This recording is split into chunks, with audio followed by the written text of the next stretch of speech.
নমস্কার বন্ধুগণ, রাষ্ট্রবিজ্ঞান বিভাগের আলোচনায় আপনাদের প্রত্যেককে স্বাগত জানাই। আজকে আমাদের আলোচনা ভারতীয় সংবিধানকে নিয়ে। ভারতীয় সংবিধানের উৎস অর্থাৎ ভারতীয় সংবিধানের যে বিভিন্ন ধারাগুলো রয়েছে, বিভিন্ন কার্যাবলীগুলো রয়েছে, সেগুলো কোন কোন দেশ থেকে গ্রহণ করা হয়েছে সেই সমস্ত বিষয়ে একটি সার্বিক আলোচনা আমরা এই ভিডিওতে উপস্থাপন করার চেষ্টা করেছি।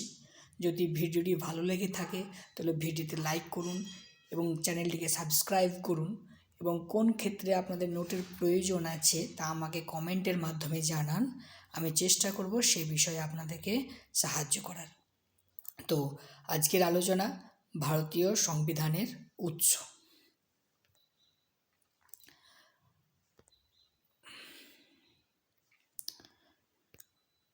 দেখুন, আমি চেষ্টা করছি পড়ার।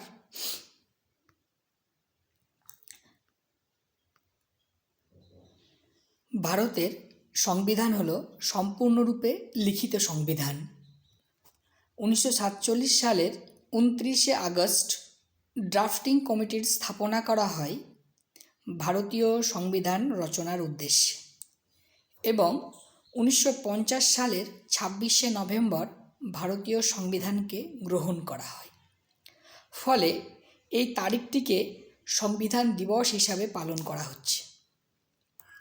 কিন্তু ভারতীয় সংবিধানের একটি বড় অংশ দেশ বিদেশের বিভিন্ন সংবিধান থেকে গ্রহণ করা হয়েছে। ভারতের সংবিধান তৈরি করতে গণপরিষদকে প্রায় 11টি অধিবেশন ও 2 বছর 11 মাস 18 দিন সময় লেগেছিল।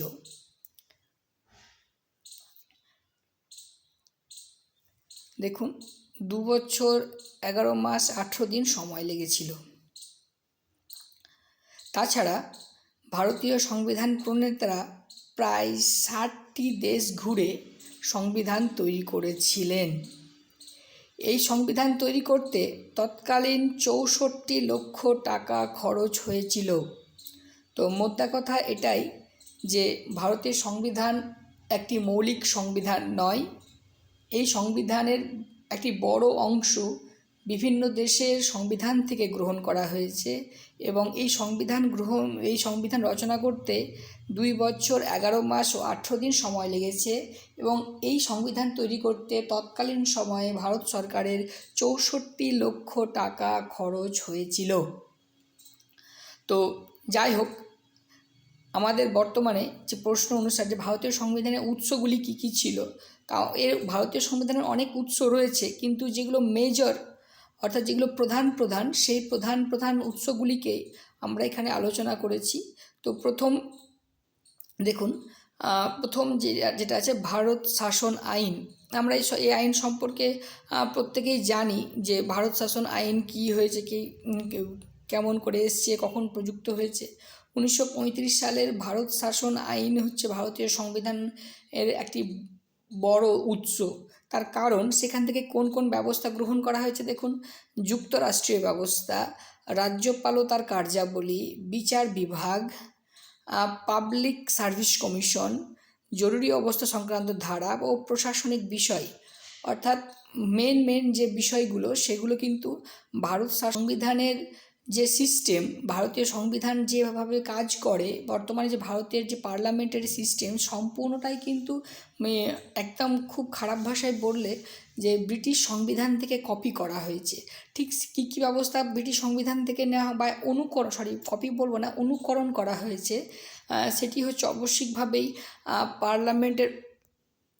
পার্লামেন্টের শাসন ব্যবস্থা, আইনের অনুশাসন, রাজ্য আইনসভার পদ্ধতি, এক নাগরিকত্ব, ক্যাবিনেট ব্যবস্থা ও দ্বিকক্ষ বিশিষ্ট পার্লামেন্ট। তাহলে দেখুন, ভারতীয় সংবিধানে বা ভারতকে যে পার্লামেন্টের শাসন ব্যবস্থার একটা অন্যতম প্রতীকাত মানা হয়, সেটি কী হচ্ছে, সেটি ব্রিটিশ সংবিধান থেকে নেওয়া হয়েছে। দেখুন কী কী নেওয়া হয়েছে: প্রথমত আইনের অনুশাসন, পার্লামেন্টের শাসন পদ্ধতি, এক নাগরিকত্ব, ক্যাবিনেট ব্যবস্থা, পার্লামেন্ট।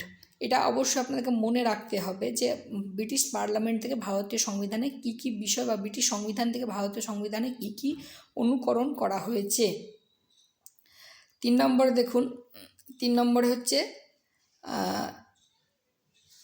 যুক্তরাষ্ট্রের সংবিধান অর্থাৎ আমেরিকার সংবিধান, ইউএসএ সংবিধান থেকে কি কি গ্রহণ করা হয়েছে ভারতীয় সংবিধানে।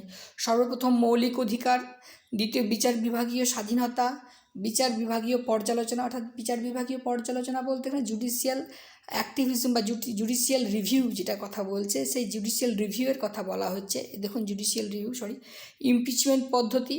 এবার ইমপিচমেন্ট পদ্ধতি কী কী? রাষ্ট্রপতি, উপরাষ্ট্রপতি, সুপ্রিম কোর্ট ও হাইকোর্টের বিচারপতিগণের উপর যে ভারতের পার্লামেন্টে তাদের বিরুদ্ধে অপসারণের পক্ষে যে বিল আনা হয়, সে বিলের সমান সংখ্যক উপস্থিত ভোটদানকারী সদস্যের 2/3 সমর্থনে লাভ করলেই রাষ্ট্রপতি, উপরাষ্ট্রপতি এবং বিভিন্ন সুপ্রিম কোর্ট, হাইকোর্টের বিচারপতিগণ যেভাবে পদচ্যুত হন, এই সমগ্র প্রক্রিয়াটাই বা যুক্তরাষ্ট্রের সংবিধান থেকে গ্রহণ করা হয়েছে। তো আপনারা মনে রাখবেন কি কি? মৌলিক অধিকার, বিচার বিভাগের স্বাধীনতা, বিচার বিভাগের পর্যালোচনা, ইমপিচমেন্ট পদ্ধতি। মূলত এই 4-5টা জিনিসই যুক্তরাষ্ট্রের সংবিধান থেকে গ্রহণ করা হয়েছে, যেগুলো আমাদের পরীক্ষার জন্য মনে রাখতে হবে। এরপরে আসছে আইরিশ সংবিধান। আইরিশ সংবিধান কী আছে? প্রথমে হচ্ছে নির্দেশমূলক নীতি, ডাইরেক্টিভ প্রিন্সিপাল, সেটা বলছে। তারপর রাজ্যসভার মনোনীত সদস্য। আমরা জানি ভারতের রাষ্ট্রপতি রাজ্যসভায় 12 জনকে মনোনীত করতে পারেন। এবং রাষ্ট্রপতি নির্বাচন পদ্ধতি, আমরা জানি যে রাষ্ট্রপতি নির্বাচন পদ্ধতিটা রয়েছে সেটা হচ্ছে একক হস্তান্তরযোগ্য সমানুপাতিক প্রতিনিধিত্ব। এই যে পদ্ধতি, এই 3টে জিনিসই কিন্তু ভারতীয় সংবিধান আইরিশ সংবিধান থেকে গ্রহণ করেছে এবং ভারতীয় সংবিধানকে সম্পৃক্ত করেছে, বা ভারতীয় সংবিধানকে একটি লিখিত সংবিধান এর অনুরূপ তৈরি করেছে। একটু ভুল বললাম যদিও। আইরিশ সংবিধান থেকে এই বিষয়গুলো কিন্তু ভারতীয় সংবিধানে গ্রহণ করা হয়েছে। এরপরে আসছি কানাডার যুক্তরাষ্ট্রীয় ব্যবস্থায় যাবতীয় ক্ষমতার অধিকারী কেন্দ্র রাজ্য উভয়ই হলে কিছু বিশেষ ক্ষেত্রে আবশ্যিকভাবে কেন্দ্র শক্তিশালী, যেটা আমরা ভারতের যুক্তরাষ্ট্রীয় ব্যবস্থা আলোচনা করার সময় পড়ব যে কোন কোন ক্ষেত্রে রাজ্য শক্তিশালী। আমরা জানি 3খানা লিস্টের মধ্যে ক্ষমতার বন্টন হয়েছে, যেমন কেন্দ্রীয় তালিকা, রাজ্য তালিকা এবং যুগ্ম তালিকা। তবে বেশিরভাগ ক্ষেত্রেই লক্ষ্য করা যায় যে বেশি গুরুত্বপূর্ণ যেগুলো বিষয় সেগুলো কিন্তু কেন্দ্রের হাতে নিয়োগ করা হয়েছে, অর্থাৎ একটি শক্তিশালী কেন্দ্র প্রবণতা আমরা লক্ষ্য করি। তো সেই কেন্দ্রীয় প্রবণতাটা আবশ্যিকভাবে কানাডার সংবিধান থেকে ভারতীয় সংবিধানে গ্রহণ করা হয়েছে। এই দেখুন, অন্যান্য ক্ষমতার অধিকারী কেন্দ্র, অর্থাৎ যে সমস্ত বিষয়গুলো রাজ্য এবং কেন্দ্র রাজ্যের হাতে অর্পণ করা হয়নি বা লিস্টে উল্লেখ করা হয়নি, তার বেশিরভাগই দায়িত্ব বর্তায় কার উপরে? কেন্দ্রের উপরে। এবং কি বলেছে? এবং বলেছে কেন্দ্রের দ্বারা রাজ্যপাল নিয়োগ। আমরা সুপ্রিম কোর্টের যে 4টে এলাকা পাই, এটা হচ্ছে মূল এলাকা, আপিল এলাকা, পরামর্শদান এলাকা ও আদেশ নির্দেশ ও লেখ্য জারির এলাকা। তো এই 4টে এলাকার মধ্যে যে একটা এলাকা সুপ্রিম কোর্টের পরামর্শদান এলাকা, যে রাষ্ট্রপতিকে পরামর্শ প্রদান করতে পারে, কোন কোন ক্ষেত্রে রাষ্ট্রপতি পরামর্শ নিতে চাইলে তাকে পরামর্শ দিতে হবে এবং কোন কোন ক্ষেত্রে সুপ্রিম কোর্ট রাষ্ট্রপতিকে পরামর্শ দিতে বাধ্য নন, আবার কোন কোন ক্ষেত্রে বাধ্য। এই বিষয়গুলো সমস্ত কিছুই কানাডার সংবিধান থেকে ভারতীয় সংবিধানে গ্রহণ করা হয়েছে। আর কেন্দ্রের দ্বারা রাজ্যপাল নিয়োগ, এই যে রাজ্যপাল নিয়োগের সমস্ত প্রসিডিওরটা সম্পূর্ণরূপে কানাডার সংবিধান থেকে ভারতীয় সংবিধানে গ্রহণ করা হয়েছে। এরপরে আসছি অস্ট্রেলিয়ার সংবিধান থেকে কী নেওয়া হয়েছে? যুগ্ম তালিকা। একটু আগে যেটা আলোচনা করছিলাম যে কেন্দ্রীয় তালিকা, রাজ্য তালিকা ও যুগ্ম তালিকা, যেমন শিক্ষা, বন দপ্তর। এটা কিন্তু অবশ্যই উল্লেখ্য যে কেন্দ্র ও রাজ্যের মধ্যে আবশ্যিকভাবে ব্যবসা বাণিজ্যের ক্ষেত্রে কোনো বাধা হয়ে দাঁড়াবে না, কোনো লিস্টই কোনো ক্ষেত্রে ব্যবসা বাণিজ্যের উদ্দেশ্যে কিন্তু বাধা হয়ে দাঁড়াবে না। এটা কিন্তু অবশ্যিকভাবেই অস্ট্রেলিয়ার সংবিধান থেকে গ্রহণ করা হয়েছে। এবং যৌথ পার্লামেন্টের ব্যাপারটা বলি একটু, যে যৌথ পার্লামেন্ট কোনটা? যেটা কোনো একটি বিশেষ পরিস্থিতিতে বিশেষ কারণের জন্য কেন্দ্র রাজ্য উভয়ই একটি অধিবেশনে সম্মিলিত হন এবং কোনো একটি বিশেষ আইন পাশের ক্ষেত্রে এই বিষয়টি ব্যবহার করে, যেমন নারীদের সুবিধা, নারীদের সংরক্ষণের বিষয়টি যৌথ পার্লামেন্টের দ্বারা স্থির হয়। তো এইভাবে অনেক অনেক অনেক গুরুত্বপূর্ণ বিল যৌথ অধিবেশনের দ্বারাই, যৌথ পার্লামেন্ট বলবো না, যৌথ অধিবেশনের দ্বারাই বিল পাস করে সেগুলোকে নষ্ট করা হয়েছে বা সেগুলোকে সংরক্ষণ করা হয়েছে। তো এই যৌথ অধিবেশনে বা যৌথ পার্লামেন্টের ধারণাটা কিন্তু অস্ট্রেলিয়ার সংবিধান থেকে ভারতীয় সংবিধানে গ্রহণ করা হয়েছে। এরপরে দেখুন, এরপরে আসছে জার্মানির সংবিধান থেকে কী না, জাতীয় জরুরি অবস্থার সময় মৌলিক অধিকার সীমিতকরণ। অর্থাৎ আমরা দেখেছি জাতীয় জরুরি অবস্থা, আমরা অনেকবার প্রশ্ন করা হয় যে জাতীয় জরুরি অবস্থা কোথা থেকে গ্রহণ করা হয়েছে, বেশিরভাগ ছেলে উত্তর দেন যে জার্মানির সংবিধান থেকে গ্রহণ করা হয়েছে। কিন্তু জার্মানির সংবিধান থেকে এটা গ্রহণ করা হয়নি, গ্রহণ করা হয়েছে ভারত শাসন আইন থেকে। এবার দ্বিতীয় পয়েন্ট এসছে যে তাহলে কোন বিষয়টা জার্মানি থেকে গ্রহণ করা হয়েছে, যে জাতীয় জরুরি অবস্থার সময় যে মৌলিক অধিকারের সীমিতকরণ, অর্থাৎ কী আছে, জাতীয় জরুরি অবস্থা ঘোষিত হলে সেখানে সমস্ত মৌলিক অধিকারকে কিছুদিনের জন্য পোস্টপোন করে দেওয়া হয়। কিন্তু আমরা নতুন রায় পেয়েছি যে জীবন ও ব্যক্তিগত স্বাধীনতার অধিকারকে কখনোই বা কোনো পরিস্থিতিতেই সীমিত করা যায় না। সংবিধানের 21 নম্বর ধারা যেটা রয়েছে, সেই ধারাকে কখনোই সীমিত করা যায় না। এটা পরে আমরা রায় পেয়েছি। কিন্তু আমাদের যে পুরনো সংবিধান হচ্ছে আমাদের যে প্রথম সংবিধান, সেই সংবিধানে প্রথম বলবো না, আমাদের যে মূল সংবিধান, সে মূল সংবিধানে কিন্তু জার্মানির সংবিধান থেকে এই জিনিসটাকে গ্রহণ করা হয়েছে যে মৌলিক অধিকার সীমিতকরণ, অর্থাৎ যখন জাতীয় জরুরি অবস্থা ঘোষিত হবে তখন আবশ্যিকভাবেই এই সীমিতকরণ মৌলিক অধিকারগুলোকে কিছুক্ষণের বা কিছু দিনের জন্য সীমিত করা হবে। কিন্তু বর্তমানে আমরা রায় যেটা পেয়েছি সংবিধানের 21 নম্বর ধারা অনুসারে জীবন ও ব্যক্তিগত অধিকারকে কখনোই সীমিত করা যায় না। সংবিধান 21 নম্বর ধারাকে কখনোই জাতীয় জরুরি অবস্থার ক্ষেত্রেও সীমিত করা যায় না। এটা আমরা পরে রায়ে পেয়েছি, কিন্তু মূল সংবিধানে আমাদের এই ব্যবস্থাটা জার্মানির সংবিধান থেকে গ্রহণ করা হয়েছিল। এরপরে আসছে সোভিয়েত সংবিধান থেকে মৌলিক কর্তব্য, সংবিধান প্রস্তাবনার ন্যায়, যেমন সামাজিক, অর্থনৈতিক ও রাজনৈতিক শব্দগুলি সংযুক্তকরণ, যে আমাদের ভারতের প্রস্তাবনায় যে সামাজিক ন্যায় বিচার বা ন্যায় যে ধারণাটা, সেই ন্যায় ধারণাটা কি, সামাজিক, অর্থনৈতিক ও রাজনৈতিক ন্যায় বিচার যেটা বলি আমরা, প্রস্তাবনা যখন আমরা পড়ব তখন খুব সুন্দরভাবে এই লাইনগুলো আমরা পেয়ে যাব। এই শব্দগুলি সংযুক্তি নিয়ে কোত্থেকে করা হয়েছিল, এই সংযুক্তি রাশিয়ার সংবিধান থেকে গ্রহণ করা হয়েছিল। এবং আমাদের যে 42তম সংবিধান সংশোধনের যে মৌলিক কর্তব্যের সংযুক্তিকরণ 51A নম্বর ধারায়, সেই মৌলিক কর্তব্যটাও কিন্তু এই সোভিয়েত সংবিধান থেকেই গ্রহণ করা হয়েছে। এরপরে আসছে ফ্রান্সের সংবিধান, প্রজাতন্ত্র।